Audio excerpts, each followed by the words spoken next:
سب سے پہلے ہمیں اس بات پر شکر ادا کرنا چاہیے کہ اللہ رب العزت نے ہمیں زندگی عطا کی اور ہماری زندگیوں کے اندر یہ ماہ مقدس ماہ ذی الحج اور یہ مقدس دن عید الاضحیٰ کا دن ہماری زندگیوں میں آیا۔ اس پر ہم اللہ کا شکر ادا کریں۔ اس دن کی قدر و قیمت، اس دن کی اہمیت ان لوگوں سے جا کر پوچھ لو جو آج اپنی قبروں میں، انہیں اس دن کی قدر و قیمت کا اندازہ ہو چکا ہے کہ ان لمحات کی کیا قیمت ہے۔ آج عید کا دن ہے، خوشی کا دن ہے۔ نبی اکرم صلی اللہ علیہ وسلم جب مدینہ طیبہ تشریف لائے، حضرت انس رضی اللہ تعالیٰ عنہ فرماتے ہیں کہ نبی اکرم صلی اللہ علیہ وسلم نے ہم سے پوچھا کہ یہ سال میں 2 دن تم خوشی کے مناتے ہو، کیوں مناتے ہو؟ اس میں تم کرتے کیا ہو؟ فرمایا ما هذان اليومان قال كنا نلعب فيهما في الجاهلیہ، کہ ان 2 دنوں کے اندر زمانے جاہلیت میں ہم کھیلا کودا کرتے تھے، ان 2 دنوں کے اندر ہم خوشی منایا کرتے تھے۔ فرمایا کہ اللہ تعالیٰ نے تمہارے ان 2 دنوں کے بدلے تمہیں اس سے بہتر 2 دن عطا کیے۔ فرمایا یوم الاضحیٰ و یوم الفطر، ایک عید الاضحیٰ کا دن اور ایک عید الفطر کا دن۔ اس طرح مدینہ میں آنے کے بعد عید شروع ہوئی اور یہ 2 دن اللہ کے نبی علیہ السلام نے اپنی امت کے لیے مختص کیے۔ یہ 2 دن عید تھے۔ آج عید الاضحیٰ کا دن ہے جسے ہم بڑی عید کہتے ہیں، قربانی والی عید کہتے ہیں۔ قربانی کی ابتدا حضرت آدم علیہ السلام سے لے کر نبی اکرم صلی اللہ علیہ وسلم تک ہر نبی کے دور میں قربانی ہوا کرتی۔ حضرت آدم علیہ السلام کے 2 بیٹوں نے قربانی پیش کی، حابیل اور قابیل نے۔ یہ آدم علیہ السلام کا دور ہے، ان کے 2 بیٹے اللہ کے ہاں قربانی پیش کرتے ہیں۔ ایک کا نام حابیل ہے، ایک کا نام قابیل ہے۔ دونوں اپنی قربانی اللہ کے لیے پیش کرتے ہیں۔ ایک کی قربانی قبول ہوتی ہے، ایک کی قربانی قبول نہیں ہوتی۔ جس کی قبول ہوتی ہے اس کا نام حابیل ہے، جس کی رد ہوتی ہے اس کا نام قابیل ہے۔ لیکن پچھلی امت میں قربانی کی قبولیت کی یہ علامت ہوتی کہ وہ قربانی کرتے اور کسی اونچے پہاڑ پر اسے رکھ دیا جاتا، آسمان سے آگ آتی اور اسے جلا ڈالتا، اور آسمان کی آگ کا آنا اور اسے جلانا یہ اس بات کی علامت ہوتی کہ ان کی قربانی قبول ہوئی۔ اور جس قربانی کے لیے آسمان سے آگ نہ آتی، اس کا مطلب تھا کہ وہ قبول نہیں۔ ہماری جو قربانی ہے، نبی اکرم صلی اللہ علیہ وسلم سے صحابہ کرام نے پوچھا کہ اللہ کے رسول ما هذه الاضاحی، یہ قربانی کیا ہے؟ اللہ کے نبی علیہ السلام نے فرمایا سنت ابیکم ابراہیم، فرمایا یہ تمہارے والد حضرت ابراہیم علیہ السلام کی سنت ہے۔ صحابہ کرام نے پوچھا فما لنا فیہا یا رسول اللہ، اللہ کے رسول ہم قربانی کریں گے تو ہمیں کیا ملے گا؟ آپ نے فرمایا بکل شعرۃ حسنہ، ہر بال کے بدلے تمہیں نیکی ملے گی، ہر بال کے بدلے۔ فرمایا جانور کی پشت پر کتنے بال کو شمار نہیں کر سکتے، فرمایا ہر بال کے بدلے نیکی۔ صحابہ کرام نے پوچھا فصوف یا رسول اللہ، اے اللہ کے رسول اون جو ہے، بعض جانوروں کا جو اون ہوتی ہے، فرمایا اس کا کیا حکم ہے؟ آپ نے فرمایا بکل شعرۃ من الصوف حسنہ، ہر اون کے بدلے بھی نیکی۔ آپ نے فرمایا ہر اون کے بدلے بھی نیکی۔ تو قربانی کے ہر بال کے بدلے نیکی۔ نبی اکرم صلی اللہ علیہ وسلم نے فرمایا من وجد ساعة ان يضحي فلم يضحي فلا يقربن مصلانا، فرمایا جس شخص کو اللہ نے قربانی کرنے کی طاقت دی ہو، صاحب نصاب ہو، قربانی کر سکتا ہو لیکن قربانی نہیں کرے، آپ نے سخت وعید فرمائی، فرمایا فلا يقربن مصلانا، ایسا شخص ہماری عیدگاہ میں آ کر نماز نہ پڑھے، ایسا شخص ہماری عیدگاہ میں آ کر عید کی نماز نہ پڑھے۔ فرمایا جس کو اللہ نے قربانی کرنے کی استطاعت دی ہے اور اس کے باوجود قربانی نہیں کرے، فرمایا پھر وہ ہماری عیدگاہ میں عید کی نماز پڑھنے بھی نہ آئے۔ سخت وعید ہے۔ وہ رحیم نبی، شفیق نبی امت پر، وہ ایسے لوگوں کو عید کی نماز سے روکتے ہیں۔ جب قربانی نہیں تو پھر عید کی نماز بھی نہ پڑھی جائے۔ تو جن پر قربانی واجب ہے وہ قربانی کا اہتمام کریں، جو صاحب نصاب ہے وہ ضرور قربانی کریں۔ حضرت ابراہیم علیہ السلام ہر نبی کو اللہ رب العزت آزماتے ہیں، امتحان لیتے ہیں۔ حضرت ابراہیم علیہ السلام سے اللہ تعالیٰ نے 4 بڑے امتحانات۔ پہلا امتحان حضرت ابراہیم علیہ السلام سے اللہ نے یہ کیا کہ جس گھر میں پیدا ہوئے، جس گھر میں پرورش ہوئی، فرمایا اپنے والد آزر کو اسلام اور دین کی دعوت، توحید کی دعوت۔ اور ان کا والد صرف بت کی عبادت نہیں کرتا، بت بناتا بھی ہے، بت بیچتا بھی ہے، بتوں کی عبادت بھی کرتا ہے۔ آپ نے انہیں توحید کی دعوت، والد نے آگے سے کیا کہا؟ قال اراغب انت عن آلہتی یا ابراہیم، اے ابراہیم تو میری معبودوں سے اعراض کرتا ہے، میرے معبودوں کو برا بھلا کہتا ہے۔ لئن لم تنتہی، فرمایا اگر تو باز نہیں آئے گا، لأرجمنک، میں پتھر مار مار کر تجھے قتل کر دوں گا۔ وہجرنی ملیا، کہا کہ باز آ جا وگرنہ سنسار کر دوں گا، اور والد نے گھر سے نکال دیا۔ یہ ابراہیم خلیل اللہ ہے، والد کو توحید کی دعوت دی، والد نے گھر سے نکال دیا۔ یہ پہلا امتحان، پہلی آزمائش۔ دوسرا امتحان اللہ نے حضرت ابراہیم علیہ السلام سے یہ کیا، کہا وقت کے بادشاہ نمرود کو توحید کی دعوت، جو خدائی کا دعویٰ رکھتا ہے، فرمایا اسے توحید کی دعوت، اسے توحید کی دعوت دی، اور اس نے آگ جلائی اور حکم دیا کہ ابراہیم علیہ السلام کو آگ میں ڈالا جائے۔ بلاخر حضرت ابراہیم علیہ السلام کو آگ میں ڈالا گیا۔ اللہ تعالیٰ نے حضرت ابراہیم علیہ السلام کے لیے آگ کو ٹھنڈا کر دیا، اور آگ ایک بار بھی آگ کا نہ جلا سکتی۔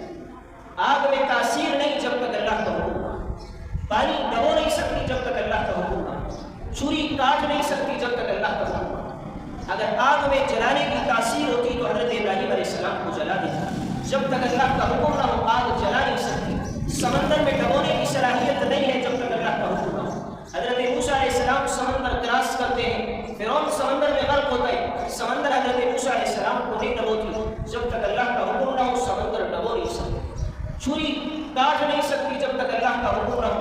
ابراہیم علیہ السلام چھری چلا رہے، چھری کام نہیں کرتی جب تک اللہ کا حکم۔ تو ہر چیز میں تاثیر ہو اللہ کے حکم سے۔ تیسرا بڑا امتحان حضرت ابراہیم علیہ السلام سے جو اللہ تعالیٰ نے کیا، فرمایا اپنے گھر والوں کو مکہ کے بیاباں اور جنگل میں چھوڑ۔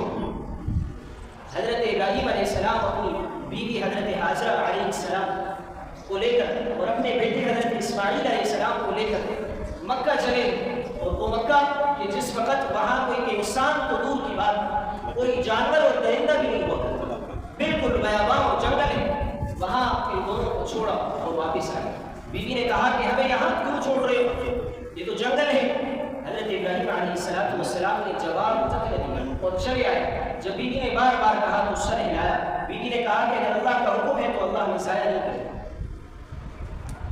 آج ہم اپنے بچوں کو ایک کمرے میں اکیلا نہیں چھوڑتے کہ کہیں انہیں تکلیف نہ پہنچائے، گھر میں اپنے بچوں کو اپنی بیوی کو تنہا نہیں چھوڑتے کہ کہیں انہیں کوئی تکلیف نہ پہنچائے۔ یہ ابراہیم خلیل اللہ ہے کہ جو اپنی بیوی کو جنگل اور بیاباں میں چھوڑ رہے اللہ کے حکم کی وجہ سے۔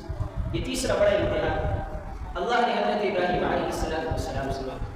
چوتھا بڑا امتحان جو اللہ تعالیٰ نے حضرت ابراہیم علیہ السلام سے لیا، حضرت ابراہیم علیہ السلام اللہ تعالیٰ سے دعا مانگی، رب ہب لی من الصالحین، اے اللہ مجھے نیک اولاد کا۔ ہر والد بیٹوں کے لیے دعا کرتے ہیں کہ اللہ مجھے نیک بیٹی عطا کر۔ حضرت ابراہیم علیہ السلام اللہ سے دعا کر رہے، 98 سال کا بوڑھا ہے، اللہ سے دعا کر رہے اللہ مجھے نیک بیٹا عطا کر، رب ہب لی من الصالحین، نیک بیٹا عطا کر۔ دعا کرتے کرتے اللہ نے اولاد عطا کی، حضرت اسماعیل علیہ السلام کو سنا۔ وہ بیٹا جو اللہ سے مانگا اور گڑ گڑا کر مانگا، 98 سال کا بوڑھا ہے، حضرت ابراہیم علیہ السلام اور رو رو کر اللہ سے دعا مانگی اور اللہ نے بیٹا حضرت اسماعیل علیہ السلام عطا رب هب لي من الصالحين فبشرناه بغلام حليم. اللہ تعالیٰ فرماتے ہیں ہم نے ایک ایسا بیٹا عطا کیا جو بردبار تھا، نیک تھا، لیکن فلما بلغ معه السعي، اب جو بیٹا ذرا بڑا ہوا، مفسرین نے لکھا ہے کہ تقریباً 12-13 سال کی عمر ہو. فلما بلغ معه السعي، جب والد کے ساتھ وہ چلنے پھرنے کے قابل ہو. اب ایسا بیٹا جو اللہ سے مانگا ہو، گڑ گڑا کر مانگا ہو، نبی نے مانگا ہو، نبی کا بیٹا ہو، اور پھر بوڑھا والد اور یہی بیٹا بڑھاپے کا سہارا. حضرت ابراہیم علیہ السلام خواب تھے. قال یا بنی انی ارا فی المنام انی اذبحک فانظر ماذا ترى. حضرت ابراہیم علیہ السلام نے یہ خواب دیکھا کہ میں بیٹے کو ذبح کر رہا ہوں.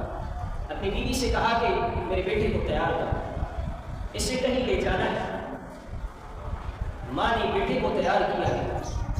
حضرت ابراہیم علیہ السلام انہیں لے کر گئے 1500 کلومیٹر مینا تک. یہ بوڑھا والد اپنے اس بیٹے کو ذبح کرنے لے جا رہے ہیں 1500 کلومیٹر دوری پر. آپ اندازہ کریں کہ 1500 کلومیٹر کا فاصلہ طے کرتے کرتے اس والد کے دل پر کیا کیفیت گزری کہ وہ اپنے بیٹے کو ذبح کرنے لے جا رہے ہیں. جب مینا پہنچے تو پھر بیٹے سے کہا کہ یا بنی انی ارا فی المنام انی اذبحک، یا بنی اے میرے پیارے بیٹے، یا ابنی اے میرے بیٹے، یا بنی اے میرے پیارے بیٹے، انی ارا فی المنام انی اذبحک، اے میرے پیارے بیٹے میرے خواب دیکھا اور میرے خواب میں یہ دیکھا کہ میں تجھے ذبح کر دوں. تو بیٹے نے جب یہ سنا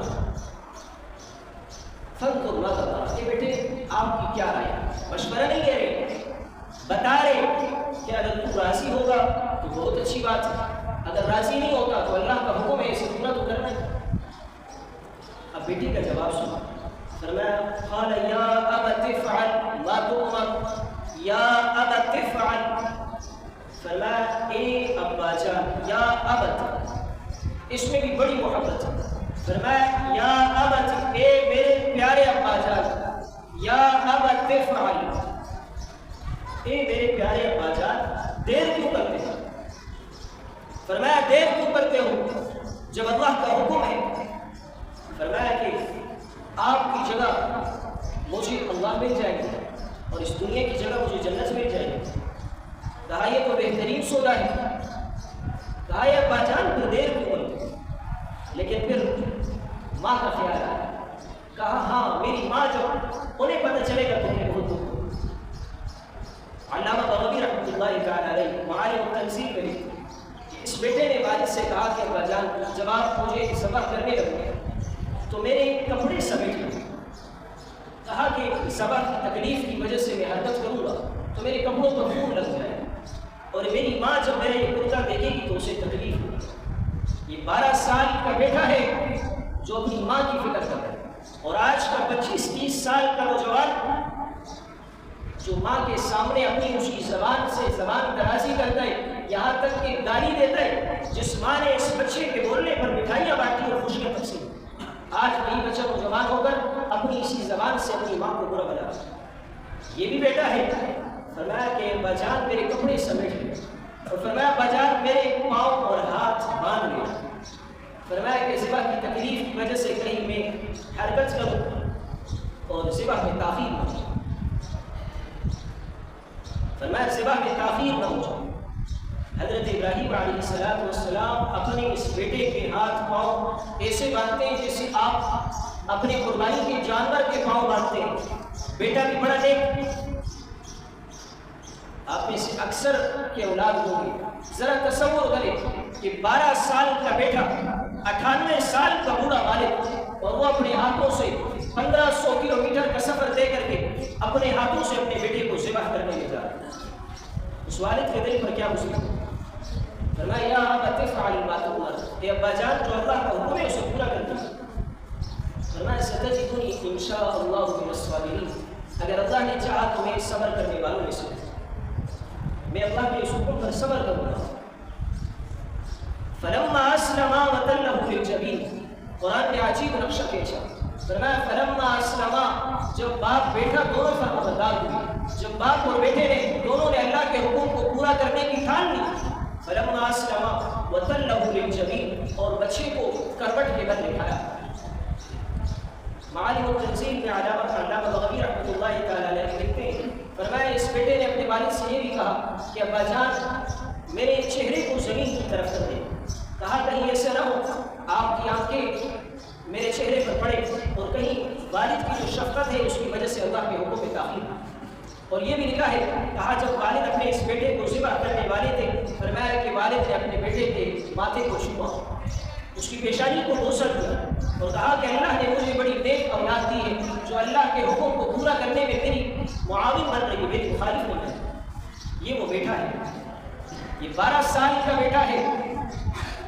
آپ اندازہ کریں 12 سال کا بیٹا، 98 سال کا پورا والد، اور وہ اللہ کے حکم کو پورا کرنے میں اپنے والد کا معاون بن رہا ہے، مخالف نہیں۔ فرمایا فلما اسلما وتلہ للجبین، فرمایا کہ جب دونوں فرمانبردار ہوئے، دونوں نے اللہ کے حکم کو پورا کرنے کی ٹھان لی، فنادیناہ یا ابراہیم قد صدقت الرؤیا، فرمایا ہم نے پکارا کہ اے ابراہیم آپ نے خواب سچ کر دکھایا۔ اور اللہ نے حضرت ابراہیم علیہ السلام کی جگہ ایک دونگا لے کر اس کی قربانی کی۔ تو یہ ایک قربانی کی تاریخ کہ حضرت ابراہیم علیہ السلام کو بیٹا ذبح کرنے کا حکم دیا، اور مجھ اور آپ کو اللہ کے دیے ہوئے مال میں سے، اللہ کے پیدا کیے ہوئے جانوروں میں سے اللہ کے نام پر ذبح کرنے کا حکم دیا گیا ہے۔ اور میں اس میں بھی غفلت کروں، اس میں بھی دیکھا ہوں کہ قربانی کرنے میں پیچھے رہتے ہیں تو بڑے افسوس ہوگا۔ تو ہم قربانی کے اس عمل میں بڑھ چڑھ کر حصہ لیں۔ آخری گزارش یہ ہے، اس کے بعد عید کی نماز کا طریقہ ذکر کرتے ہیں۔ آج کل قربانی کے متعلق ایک پروپیگنڈا کیا جاتا ہے کہ قربانی کی اس رقم کو، ان پیسوں کو لے کر کوئی رفائی ادارہ قائم کیا جائے، کسی بیوہ کو دی جائے، کسی یتیم بچے کا سہارا بنا جائے، لوگوں کی بیٹیاں گھروں میں بیٹی ہیں، شادیاں نہیں ہو رہی، کسی بیٹی کی شادی کرائی جائے۔ یہ باتیں تو بڑی اچھی ہیں، بہت پیاری باتیں ہیں، بیوہ کی مدد کرنی چاہیے، یتیم کا سہارا بننا چاہیے، لوگوں کی بیٹیوں کی شادیاں کرانی چاہیے، فلاحی ادارے قائم کرنے چاہیے، باتیں تو بڑی پیاری ہیں، لیکن یہ دراصل شریعت اور اسلام کو ذبح کرنا ہے۔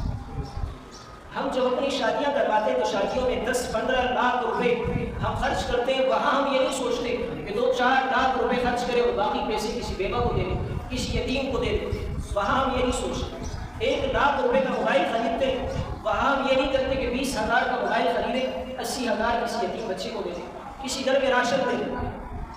50 لاکھ کا گھر خریدتے ہیں، ہم یہ نہیں کرتے کہ 20 لاکھ کا گھر خریدیں، 30 لاکھ کسی یتیم کو دیں۔ وہاں ہم یہ نہیں سوچتے کہ اس دنیا میں یتیم بھی رہتے ہیں، اس دنیا میں بیوہ خواتین بھی ہیں، وہاں ہم یہ نہیں سوچتے۔ لیکن جب قربانی آتی ہے تو کہتے ہیں کہ اس میں ہزاروں لاکھوں روپے نالیوں میں بہہ جاتے ہیں، جانوروں کا ضیاع ہے۔ تو میرے دوستو، ہم قربانی کے دین نام ہے اطاعت، اللہ کے حکم کو ماننے کا۔ ہم اللہ کے حکم کو مان کر چلیں گے تو یہ کامیاب ہے۔ ہم اللہ کے بندے ہیں، ہم اللہ پر ایمان رکھنے والے ہیں، ہم اپنے نبی پر ایمان رکھنے والے ہیں۔ نبی اکرم صلی اللہ علیہ وسلم نے مدینہ میں رہ کر 10 سال آپ مدینہ میں رہے، ہر سال اللہ کے نبی علیہ السلام نے قربانی کی۔ آپ مجھے بتائیں کہ میں امت پر زیادہ رحیم ہوں، میں امت پر زیادہ شفقت کرنے والا ہوں، میں یتیم بچے کا حق زیادہ سمجھتا ہوں یا اللہ کے نبی علیہ السلام زیادہ سمجھتے ہیں؟ میں ان باتوں کو زیادہ سمجھتا ہوں یا اللہ کے نبی زیادہ سمجھتے ہیں؟ اللہ کے نبی علیہ السلام نے حجۃ الوداع کے موقع پر 63 اونٹ خود اپنی دست مبارک سے ذبح کیے، 63 اونٹ، ایک قربانی نہیں کر سکتا۔ اللہ کے نبی علیہ السلام نے 63 اونٹ اپنے دست مبارک سے ذبح کیے، اور کل آپ کے اونٹ کے وہ 100 تھے، اور باقی حضرت علی رضی اللہ تعالیٰ عنہ کو آپ نے حکم دیا کہ باقیوں کو وہ ذبح کریں۔ 63 اونٹ، اور اللہ کے نبی علیہ السلام کی کل عمر بھی 63 سال، آپ نے 63 اونٹ قربان کیے، وہ آپ نے اپنی زندگی کے ہر سال کی قربانی نکالی۔ یہ اللہ کے نبی ہے جو 63 اونٹ عید کے دن ذبح کرتے ہیں۔ تو میرے دوستو، جن پر قربانی واجب ہے وہ قربانی کے عمل میں پیچھے نہ رہیں۔ اور قربانی میں بڑھ چڑھ کر حصہ لیں۔ اللہ کے نبی علیہ السلام کا ارشاد ہے وَإِنَّهُ لَيَأْتِي يَوْمَ الْقِيَامَةِ بِقُرُونِهَا وَأَشْعَارِهَا وَأَزْلَافِهَا، فرمایا یہ قربانی کا جانور قیامت کے دن اپنے سینگوں کے ساتھ اور اپنے بالوں کے ساتھ اور اپنے کھروں کے ساتھ آئے گا اور اس کا اجر و ثواب ملے گا۔ سینگوں کے ساتھ، کھروں کے ساتھ، بالوں کے ساتھ، ہر چیز کے بدلے، ہر جسم کے حصے کے بدلے اللہ رب العزت نے کیا عطا کرے گا۔ اور آپ صلی اللہ علیہ وسلم نے حضرت فاطمہ الزہرا رضی اللہ تعالی عنہا سے فرمایا فاطمہ جو قربانی کا جانور ذبح کیا جائے تو وہاں حاضر رہا تھا۔ فرمایا کہ قربانی کا خون، قربانی کے جانور کا خون زمین پر نہیں گرتا۔ فرمایا اللہ قربانی کرنے والے کے تمام گناہ معاف فرما دیتا ہے، تمام گناہ معاف فرما دیتا ہے۔